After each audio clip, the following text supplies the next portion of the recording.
né? Bom, quem fala aqui é o Gui, pode chamar de Guilherme, Guilherme Bela, sei lá. Bom, como eu prometi, eu vou trazer 4 dragão. Eu trouxe aqui a Tempestade, os outros dragões fazem outro vídeo. Bom, esse dragão é muito fera, muito da hora. Gente, olha isso. Muito da hora. Peraí, um pouquinho, deu um errado ali. Muito da hora, parece que ela tem umas olheiras, mas isso não importa. É assim mesmo, ela é um dragão. Bom, a pintura dela é muito boa. Os espinhos aqui, ó, muito azul, muito bonito. Olha esses detalhes nas asas, ó. Muito da hora, gente. Bom, o Z dela não mexe. A perna não mexe. Não mexe muita coisa.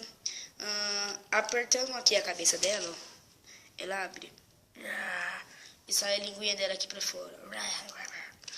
E apertando esse botão, olha o que acontece. Ela acende uma luz na língua, ó. Muito da hora. Gente, é muito perfeita a pintura. Olha, esses espinhos, ó.